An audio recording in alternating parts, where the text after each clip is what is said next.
एक आदमी दहशत में उफनते समुद्र को देख रहा था। समुद्र से विशाल भुजाएं निकली। किसी ने सोचा भी न था कि इतना बड़ा ऑक्टोपस पल भर में स्टील प्लेटफॉर्म को समुद्र में खींच लेगा। परमाणु पनडुब्बी, जिसे समुद्र का सम्राट कहा जाता है, उसके सामने एक खिलौना मात्र थी।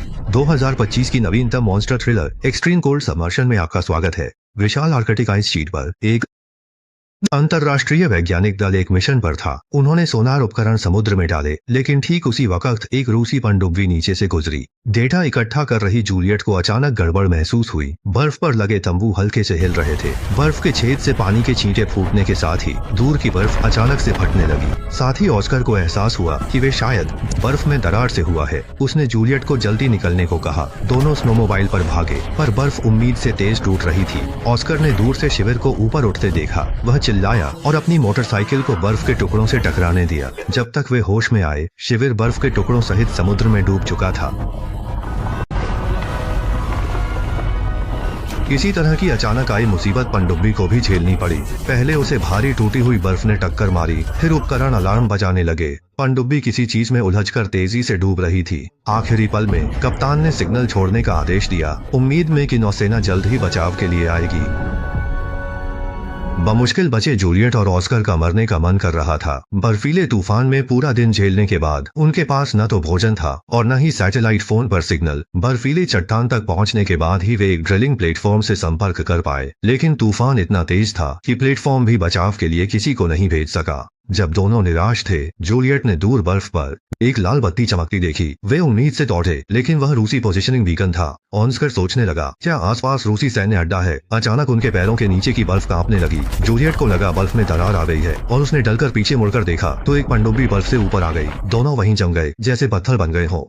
उन्हें लगा सेना उन्हें बचाने आई है, पर ऐसा नहीं था। उस पनडुब्बी का बचाव संकेत सेना ने तुरंत पकड़ जेडीएच लिया था। शीर्ष अधिकारियों ने बचाव दल भेजने का फैसला किया। पनडुब्बी नष्ट हो गई हो, तब भी मलबा लाना ही था। मिशन सफल करने सेना ने बेहतरीन कप्तान विक्टर को भेजा। कमांडर ने निराश नहीं किया। दिन रात काम करके बीकन उत्सर्जक ढूंढ लिया, किंतु आसपास लापता पनडुब्बी का कोई निशान नहीं मिला, सिवाय 2 परेशान वैज्ञानिक सदस्यों के।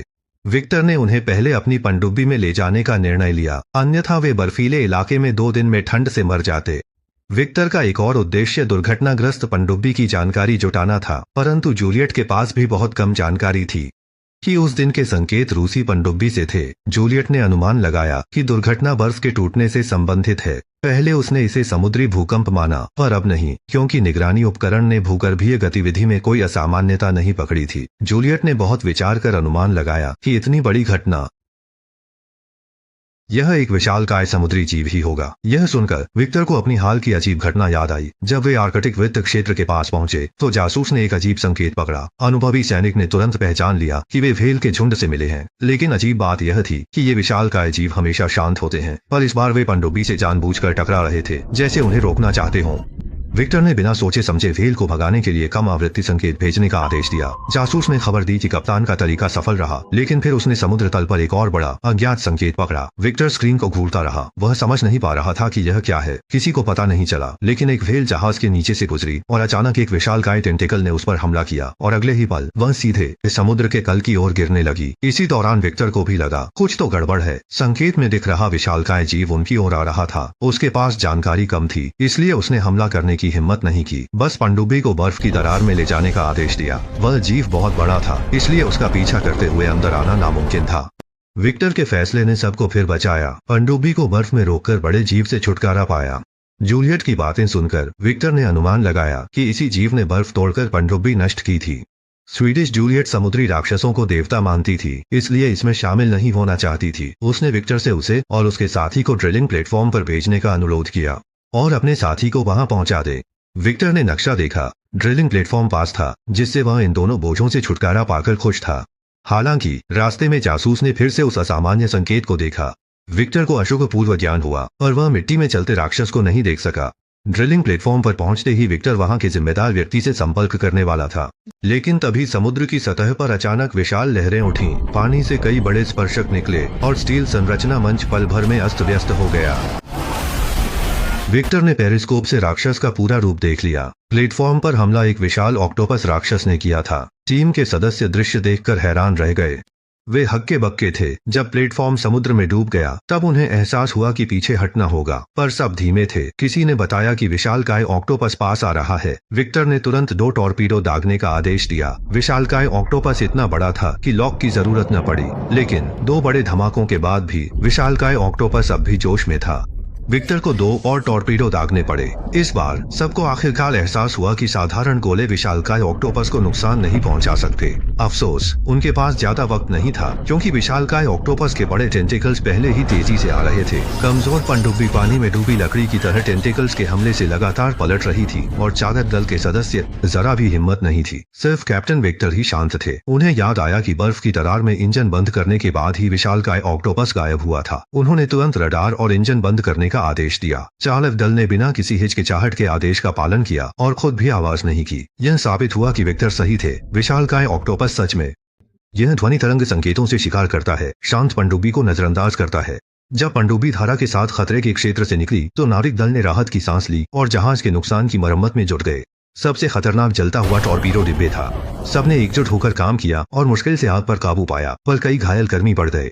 जोली चुपचाप खड़ा नहीं रह सका और खुद चिकित्सा दल में शामिल हो गया। इस दौरान कई नाविक दल हिम्मत हारने लगे थे। वे विशाल ऑक्टोपस का मुकाबला नहीं कर सकते थे, इसलिए मिशन छोड़कर बेस लौटना बेहतर समझते थे। पर विक्टर को वरिष्ठों के निर्देश याद थे। यदि पनडुब्बी का मलबा शत्रु देश के हाथ लगा तो परिणाम भयावह होंगे। अंततः उसने सबकी राय ठुकराकर बीकन को मूल बिंदु मानकर 3 दिन और खोज जारी रखने का फैसला किया और चाहे जो भी परिणाम हो अगले 2 दिन लौट जाएंगे। विक्टर की पनडुब्बी ने समुद्र तल के हर क्षेत्र की तलाशी ली, लेकिन न तो लक्ष्य मिला और न ही विशाल ऑक्टोपस। फिर उन्हें एक गहरी खाई मिली। पनडुब्बी अपनी क्षमता की सीमा पर थी। आगे की खोज के लिए एक विशेष पनडुब्बी यान की आवश्यकता होगी। विक्टर जानता था कि यह खाई ही एकमात्र अनछुआ क्षेत्र था। पनडुब्बी अंदर होने की संभावना से विक्टर दल के साथ पनडुब्बी वाहन को गहराई में ले गया। 2000 मीटर नीचे जाते ही कर्मचारियों की आंखों में हैरानी थी। वे समुद्र तल की रूपरेखा देख पा रहे थे। शक्तिशाली सर्चलाइट से उन्हें जहाज का मलबा मिला। यह एक कब्रिस्तान जैसा लगा। सभी कर्मचारी बड़ी आंखें करके देख रहे थे ताकि कोई भी चीज छूटे ना। अंत में मलबे में उन्हें गुम हुई पनडुब्बी मिल गई। हालांकि जहाज का ढांचा बुरी तरह नष्ट हो चुका था, केवल रहने का क्षेत्र ही बचा था। विक्टर ने उम्मीद से पनडुब्बी वाहन को प्रवेश द्वार से जोड़ने को कहा। इस बार उसने नीचे जाकर देखने का पक्का इरादा कर लिया था। भले ही कोई जिंदा न बचा हो, उसे साथी सैनिक का शव वापस लाना ही था। जैसे ही उसने केबिन का दरवाजा खोला, उसे आशा भरी निगाहें दिखीं। जब दूसरे जहाज के कर्मचारियों को पता चला कि उनके साथी जिंदा है तो वे खुशी से झूम उठे। तभी विक्टर को कप्तान से पनडुब्बी दुर्घटना की पूरी प्रक्रिया का पता चला। उस दिन उन पर एक विशाल ऑक्टोपस ने हमला किया और उन्हें बिना किसी संदेह के खींच लिया गया। यह ऑक्टोपस राक्षस का घर लगता है। जहाजों का मलबा सबूत है। मैक्टो ने कप्तान की प्रशंसा की, जिसने संकट में सभी चालक दल की जान बचाई। यह एक कौशल है। मैक्टो की पनडुब्बी की यात्री क्षमता सीमित है, इसलिए चालक दल को 2 जत्थों में ले जाना होगा। उसने घायल साथियों को पहले भेजा, जबकि मैक्टो और कप्तान एक महत्वपूर्ण कार्य के लिए रुके। एक महत्वपूर्ण कार्य था। पनडुब्बी क्षतिग्रस्त थी, फिर भी उसके कई उपकरण इस्तेमाल हो सकते थे। मैक्टो ने अन्य देशों द्वारा बचाव से बचने के लिए आत्मविनाश कार्यक्रम शुरू करने का फैसला किया। इस समय चालक दल का पहला जत्था पनडुब्बी पर था। ऑपरेटर ने अगली बचाव वापसी के लिए जाने से पहले एक स्थिति निर्धारण मॉड्यूल स्थापित किया। किसी ने नहीं सोचा था कि परीक्षण में कुछ सेकंड चलने के बावजूद पास के ऑक्टोपस राक्षस ने सिग्नल पकड़ लिया। जब पनडुब्बी सकुशल लौट आई तो चालक दल ने बचाए गए घायलों का इलाज किया। पहला परिवहन पूरा कर पनडुब्बी लौटकर फिर गहराई की ओर बढ़ी, लेकिन उसके जाने के कुछ ही देर बाद रडार पर ऑक्टोपस राक्षस दिख गया। चालक दल तुरंत वे घबरा गए, लेकिन पिछली बार के अनुभव से उन्होंने तुरंत रडार और इंजन बंद कर दिए। इस बार उनकी किस्मत अच्छी नहीं रही। शक्ति खोने के बाद पनडुब्बी धीरे धीरे गहराई में डूबने लगी। भारी दबाव से जहाज का ढांचा टूट रहा था, पर इंजन चालू करने पर विशाल ऑक्टोपस हमला करता। चालक दल दुविधा में था। तभी विक्टर ने लोकेटर चालू करने का आदेश दिया। विशाल ऑक्टोपस ने संकेत पकड़ देते ही लक्ष्य छोड़कर क्षतिग्रस्त पनडुब्बी की ओर तैरना शुरू कर दिया। चालक दल ने राहत की सांस ली और पनडुब्बी को सतह पर लाने लगे, पर जल्द ही उन्हें ख्याल आया, गहराई में पड़े साथी सैनिकों का क्या। सौभाग्य से विक्टर ने आत्मविनाश कार्यक्रम सेट कर दिया था। उसने सभी चालक दल को पनडुब्बी में छिपा दिया। बद्धा ऑक्टोपस ने आते ही पनडुब्बी को कसकर जकड़ियाच लिया। अंदर मौजूद चालक दल को इतना हिलाया गया कि उन्हें चक्कर आ गया। विक्टर ने दांत पीसते हुए पनडुब्बी को जबरदस्ती पनडुब्बी से अलग कर दिया और साथ ही कप्तान को आत्मविनाश कार्यक्रम शुरू करने की याद दिलाई। जैसे ही ऊर्जा किरण निकली, ऑक्टोपस का शरीर बिखर गया। चाहे वह कितना भी शक्तिशाली हो, ब्रह्मांड पर सीधा हमला नहीं रोक सकता था। अंत में मेक्टर जीवित बचे चालक दल के साथ समुद्र की सतह पर लौटता है और लंबे समय से इंतजार कर रहे अधीनस्थों से मिलता है। यह अत्यंत शीतकालीन पनडुब्बी हमले की पूरी कहानी है। मुझे कई साल पहले आई डीप राइजिंग नाम की राक्षस फिल्म याद आती है, जिसमें विशाल टेंटिकल राक्षस था। तब मुझे यह बहुत अच्छी लगी थी। क्या स्क्रीन के सामने के दोस्तों को यह अब भी याद है?